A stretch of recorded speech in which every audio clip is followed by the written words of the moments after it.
Back. Good morning, everybody. Back in RBS. Um, Today is May 8th. My birthday's today.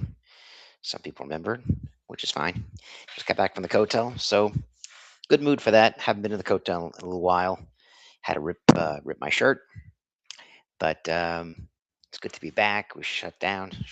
Couldn't go because of the war, so I missed a couple opportunities. I was in America a few weeks, and good to be back. It's good to be back.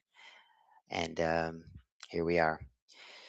So I want to kind of really piggyback this parsha with last week's parsha. I was in Fancy Muncie last week, and just a bombshell of an idea that I came across Shabbos morning. This Reb Shmuel Birnbaum Zatzal has a sefer called the Tiferes Shmuel that about a year ago I was in Fancy Flatbush, and my father's shul, they had these different pamphlets. I can't carry it, so you read it. It wasn't during davening. Don't worry about it. It was after davening. I took it and I was reading it, and Hebrew was pretty straightforward, very good lessons, and had an email at the back of it. So I actually emailed these people and said, you know what, they send it to you. So I said, okay, put me on the mailing list. So every week for almost a year, they've been sending me, maybe half a year, they've been sending me a quick PDF file, 12 pages. And Shabbos morning, I downloaded Friday. I read it Shabbos morning, and really interesting Vartoras and lessons.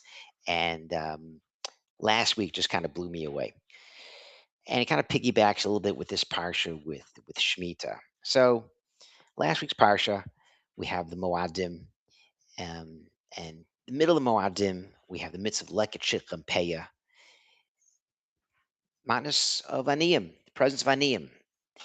Those people don't know, Leket is kind of stuff that falls to the ground, stuff that you don't go back for. So the Ani keeps it. Shikha is when you're kind of turning and you forget an area, you forget a row, and you got to keep moving on. That belongs to the poor person. And paya,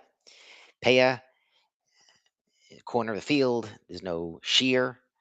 It actually, say davening, elam shear paya. It's 4 amas, 2 amas, but a corner of the field where you leave it. And that's what the poor persons, the poor people can just walk onto your field and take the stuff. And this is literally in the middle of the Moadim. And there's a Rashi that quotes Rav Avdimi, who says, if you give the matnas aniyim kira'u properly, it's like you build the base of Migdash and brought karbanos. And again, these people learn the Rashi. Okay, great. Karo, not karo, tzedakah. You're moving on. What's the idea? What's special about Lekashich and Peah? Now, one answer you could say is, well, we're talking about mitzvahs in the land, and because after Pesach and Shavuos, you're talking about the land. So as you're cutting the stuff, be conscious of this. But there's a little bit more.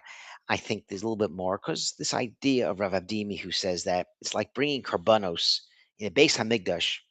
We don't see that by other places. You give tzedakah, it's like a carbon. We don't see that. Give truma like a carbon. No, like Sheikh and Pei have a special idea, something special about these presents to the poor person that you give in the field. Something special about this. We got to kind of understand what's special about this. So this idea of Birnbaum gives us, which kind of blows me away, Shtickle, um, has to do with understanding that what Hashem gives us, it's really not ours. Hashem gives us stuff to do good things with it, to give tzedakah, to give properly. Um, it's not proper for a person to have, and the poor person doesn't have. It's not properly. It's not proper. The point is, this isn't really charity. This isn't really tzedakah. Like shechem payah is mammon aniyim. This is money of the poor. Just like if someone gives you $5 and it's in your pocket, you can't spend it. It's someone else's stuff. So the ani isn't getting a gift. The ani is taking what's his. And think about this. The guy walks into your field, takes his portion, walks out. No thank you. Other tzedakah, in shul, he's at the kotel. You give some money, todah, shkayach, he gives you a little hatzlacha. Okay, I'm giving him Give him 10 shekel, 2 shekel, 8 shekel, 50 shekel, whatever. He thanks you. Okay, you leave. You feel good. Look at me. Baruch Hashem, I got a white shirt on. I don't have to collect it at the kotel. I give money. Look at me. That's tzedakah. But the Torah Shmuel says, if you truly believe Hashem sent the rain, Hashem brings the sun, and Hashem makes sure there's no bugs and there's nothing to kind of destroy the crops, and a person works. If you really believe this, then your mindset changes because now you're not like "Uh, the poor person's not thanking me. He's not thanking me. He's walking to my field taking my oranges. He's taking the grapefruits. Hello. It's got a gate there. It says Yudi's backyard. It's my name on the back. No. If you really believe that this is all from Hashem, then the poor person is a partner. He's a partner in your field. And this idea to now treat someone not like a freeloader as a real partner is, in his words, the greatest nisayon of tzedakah you can have. And I believe it. Yeah, a lot of people that they're in shul and they got to run to meetings, they got to run to davening, and sometimes you have people collecting, and you feel, and people giving you a story, my wife, my kids, electricity, and you're like, I gotta go. I gotta make money. I gotta work. You could stay here all day and collect. I gotta go work. So people have that mindset that these people they could work. Maybe they're freeloaders. All they do is driving these cars. They show up to shul and you swipe the credit card. And I gotta go take a train. I gotta take the bus to work. I gotta get in the railroad to do this. This guy's a freeloader. That's I won't say normal, but that's a type of a person. I'm working hard and they're not working hard or I'm sweating in my field. And think about it from the farmer's perspective. This guy is plowing, he's planting, he's watering, he's harvesting. And now the Torah says it's his. The corner is his. This is called mamon aniyim. What his money? I'm working on this. For a person to come with this idea that this poor person is my partner is a huge, huge idea. And that's correct. That's proper. And this is what Rav Dimi and Rav Tver Shmuel is bringing this idea down. The idea is that the base of Mikdash is Hashem's place. There's, there's it's all these miracles going on there. I can't walk where I want. I can't say what I want. Anyone who's been to the Bahar Bias, you can't wear shoes. You can't bring your wallet. Can't have a walking stick. This is Hashem's house. And when you do this properly, when you treat your field, your backyard, your house like it's Hashem's house, because I made it like the Ani is a partner with me, that's like going to Beis Hamikdash. That's the same idea. Hashem, you own my house. You say the Ani can take my stuff. It's all from you. That's like going to the Beis Hamikdash, going to Yerushalayim. That's the same thing. And this is really the idea, what's happening here. And the bridge to this parsha in Bahar is this is the next level. Because Lekhet is okay, a piece of it, but again, most of it's mine.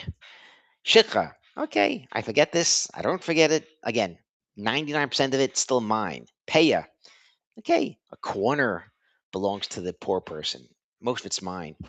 Shemitah is a different different idea because Shemitah is the whole thing. The whole thing. Not a piece of it belongs to the poor person, or 30% or 5%. Shemitah rolls around 100% is everybody, not just the poor person. Everyone can walk in. Oh, you're poor? Go ahead. Oh, you're needy? Go ahead. Shemitah rolls around.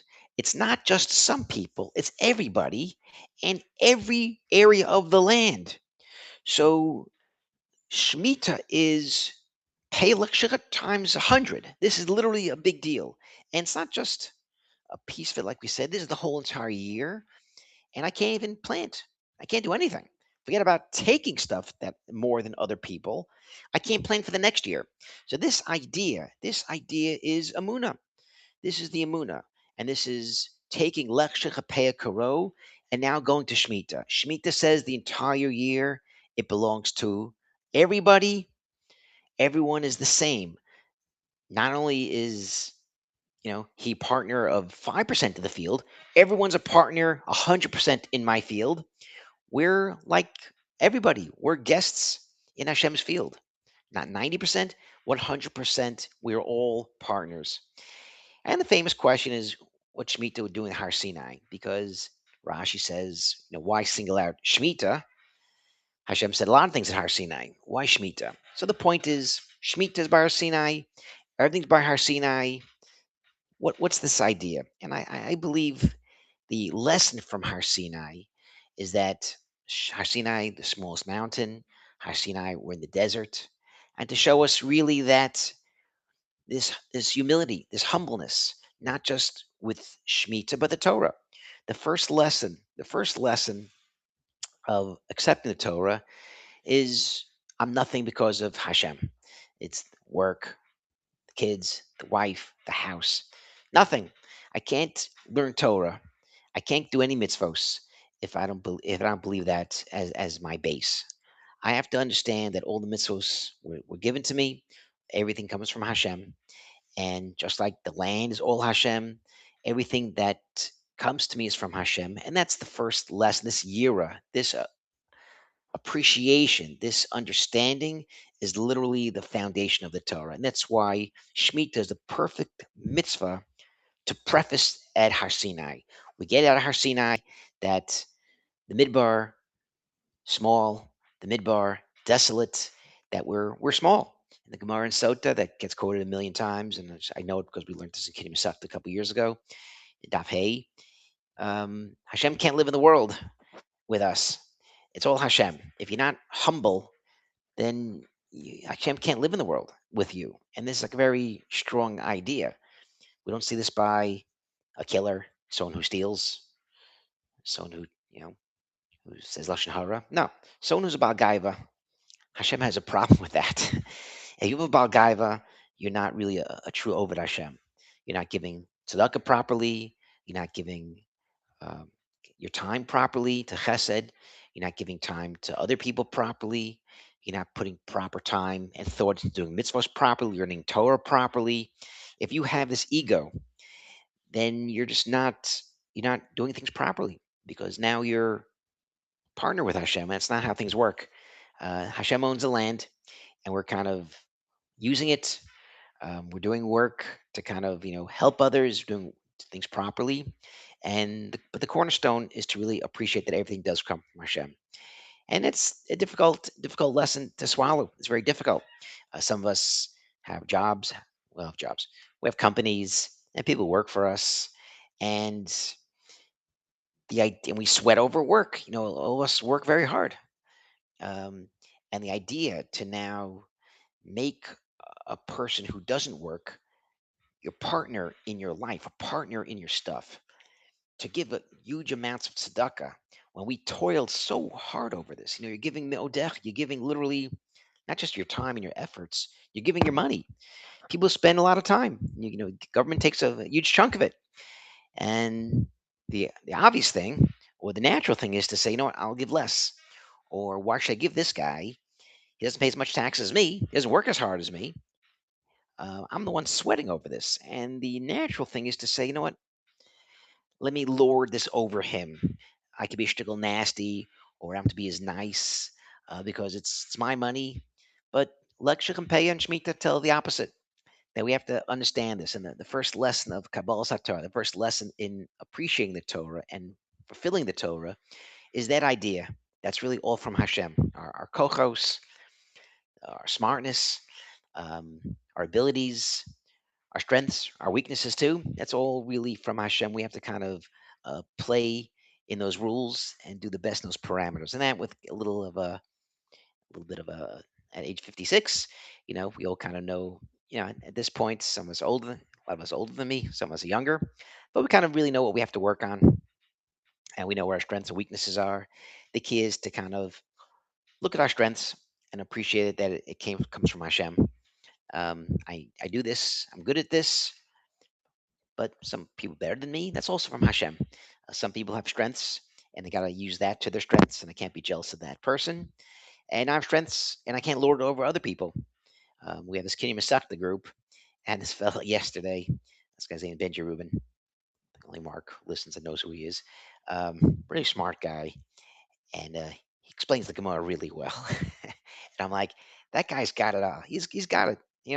Some people are smart, and yes, they don't say the Gemara over so well. Some people could say the Gemara over so well, but they're not as bright. This guy just got the whole package, and you know, it's easy to kind of say, "Oh my gosh, I feel terrible. This guy's really smart." He can say really clearly, but the key is Hashem made him one way. Hashem made me a certain way. Hashem made this other guy a certain way, and to kind of understand that your strengths and weaknesses come from Hashem, and abilities to take our strengths and weaknesses and to really do the best we can and to bring Hashem into the world. And with that, Shabbat Shalom.